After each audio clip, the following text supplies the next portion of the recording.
Good morrow, my friends. Before we jump into this video, I wanted to quickly announce that I have a Patreon page. If you enjoy my videos and want to give a little extra to your favorite creature smith, DM Dungeon Mastery, come show me some love. It's in its early stages currently, but in the future, all of my patrons will be the ones voting on the creature reworks. I always appreciate all of you, whether or not you support me financially or just by liking, commenting, and subscribing. You guys keep me going, give me purpose, and inspire me with all of your kind words. Anyways, let's get back into the video.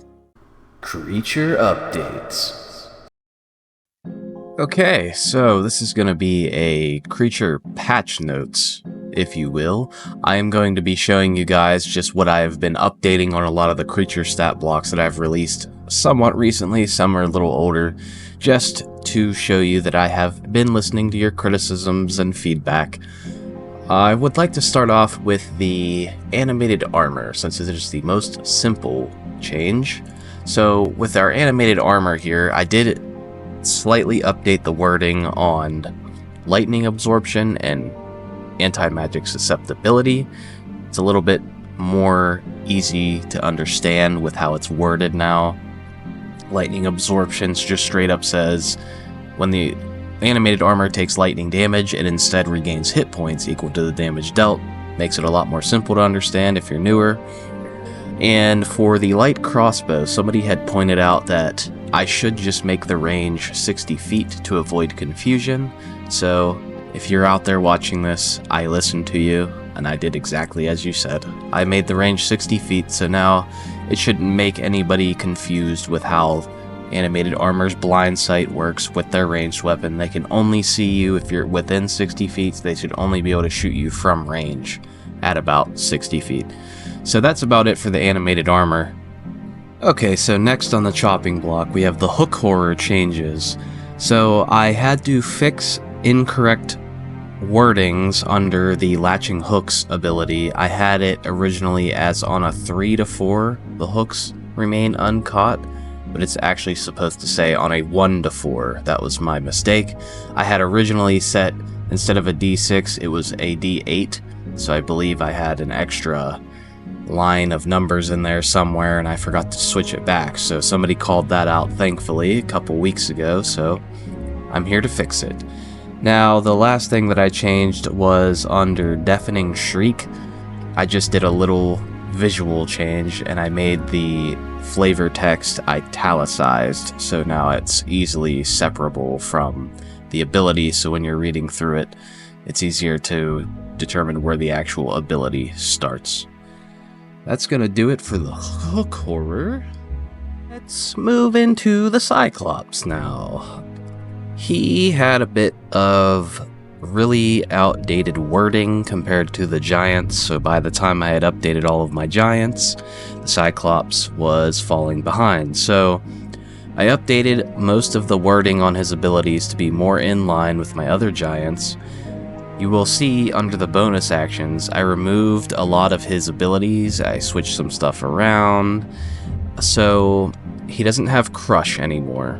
But he does have his bite attack still that does allow him to keep the creature grappled, unlike the other giants. If they bite you, they drop you.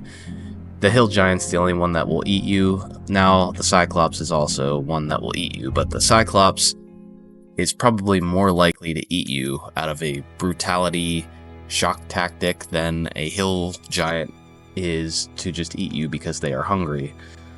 Now, what else did I change here? So yes, you'll see no more crushing throttle or crippling crush. They now have limb ripper, just like my Fomorians.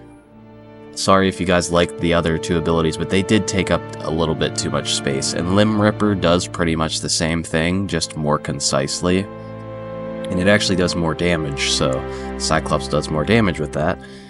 And I also reduced the range on Mage Hater from 120 feet down to 30 feet. So yes, that got nerfed, but it was to keep it in line with its poor depth perception. I think that is a fitting change. Cyclopean logic, I took out the huge spaces to try and condense the stat block a bit more. You could see now the stat block looks a little bit more clean. I did release an abbreviated version of this in my Discord channel, so link is in the description if you are not in the Discord yet. Let's move on to the next creature. Yes. The Troll rework, my most infamous rework to date. This one has garnered the most criticism, I believe, out of all of my other creature reworks.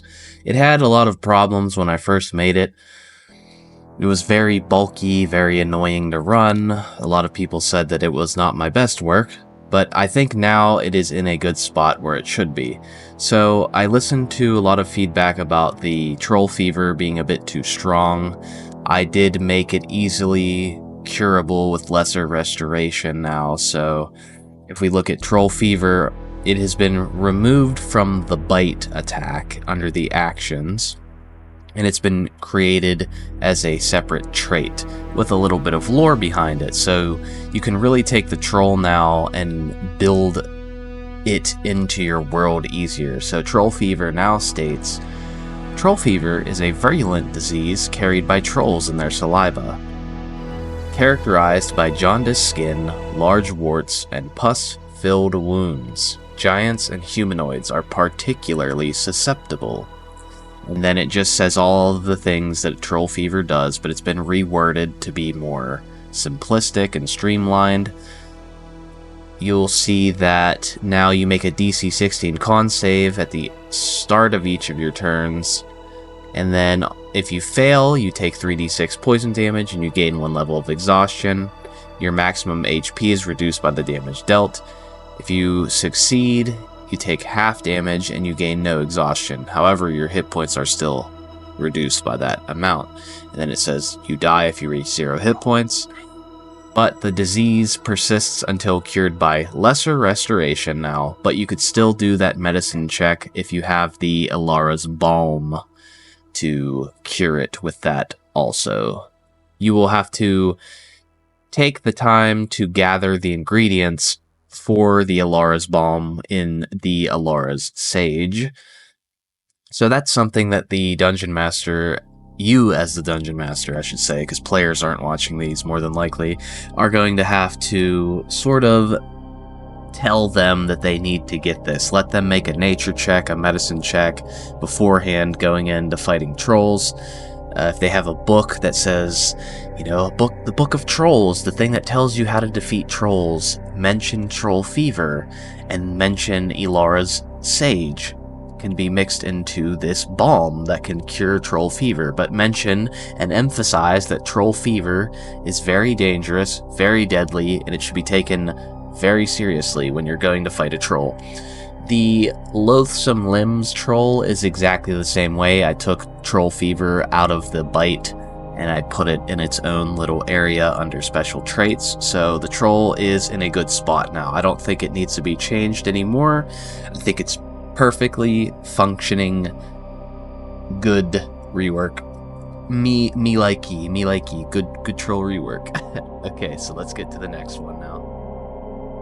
The zombie. I remember when this first came out and somebody immediately had a choice amount of words to share with me about how they felt that my design was really shitty. So I took their criticism into the thought process of this slight patch of the zombie, if you will. I don't know how else to say it. It sounds like a video game developer term, but that's kind of what I'm doing. Anyways, really all I did with the zombie was I added damage to its grab attack so that it has an actual reason to grab and bite something versus the slam attack, but it also says while the zombie is grabbing something, it cannot use its slam attack or grapple another target, but the creature is restrained now while they are grappled this way, so other zombies will have advantage on slam attack rolls against creatures that are grappled. So now zombies are going to function more like a horde creature that's going to try to grab you. hold you in place while the other undead surround you and they all beat you or try to devour you alive, essentially. That was a more befitting thing, and I did agree with what the guy had to say about my creature rework not really being up to par. And after looking over stuff, sometimes when I'm making things I don't catch the little things, and that was a minor thing, but he was right that it didn't have a reason to do anything other than slam, because the grab dealt no damage and then the bite attack required another hit. But I kept the grab attack requiring an attack roll and then the bite also requiring an attack roll, but the bite is made an advantage now because if you play, I grew up playing Resident Evil games. When a zombie goes to bite you, you can bring your hand up and put your hand on its forehead to keep it from biting you, so I feel like that makes sense. But let's move to the next undead change that I did. And the Ogre Zombie. This was another one that I believe the same person called me out on it having its other abilities that had no purpose because the bite dealt so much more damage and was so much more devastating, which I agreed with after reading the comment. So I went in and I added a bunch of status debuff effects from its bigger Morning Star. So the Morning Star actually combos off of the infested bite. And its slam attack now hinders a creature, reducing its movement speed by 5 until the end of its next turn, and it has to make a strength save or fall prone. And then the bite, the bear hug, both do the same thing.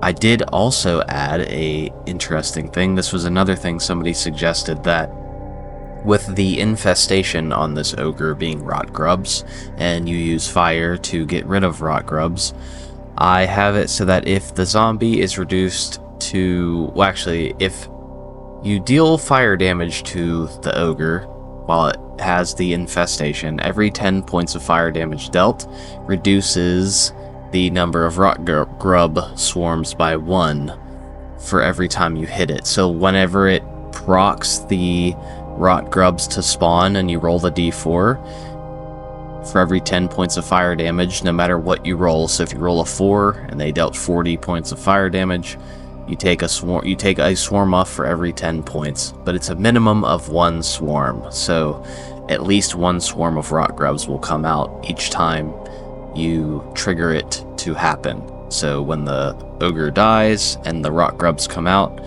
if you've dealt a bunch of fire damage, less rot grub swarms will come out. And that's sort of just to kind of show, you know, you're hitting it with these firebolt attacks or fireball. Each instance of you dealing fire damage was able to kill some of the swarm inside of the rotting body of the ogre. So I think that brought it more in line and up to speed and gave it a more viable amount of things it could do. It is a large creature after all, so its big weapons should probably deal more damage or cause adverse effects to you as a medium or smaller creature. That's gonna do it for our undead. I actually lied to you. That's not gonna do it for our undead, because there is one final change I made to the zombie curse of undeath. Just a quick little change. So I set it so that instead of it requiring greater restoration to get rid of the curse of undeath, it is just a remove curse spell now that you use, but you still make the spell casting ability check. Everybody had said that the greater restoration was a little harsh, and I agree. I get a little trigger happy sometimes with my curses and things because I'm just jaded at how easy they are to get rid of in D&D 5e, so I tend to make them a little bit more difficult on average, but giving it a simple spellcasting ability check to remove the curse makes it a lot better, and it still goes up.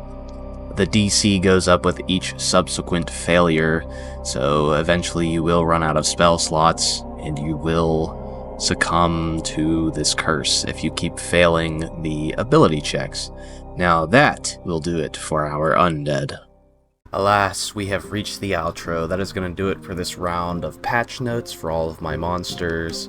I appreciate all of you for sticking through it, and keep giving me criticism and feedback on all of my creatures. I love reading what you guys come up with. I always take into account whenever I'm reading your comments, and I try to always go through all of my comments. I love waking up in the morning and just seeing, oh, you have 20 new notifications on your YouTube video, and just reading through. You guys put big smiles on my faces. So, on my multiple faces. On my face. So, yeah, remember, I have a Patreon now. I have a Discord channel where you can get all of my creature stat blocks for free. Come join me, and I hope to see you all in the next one.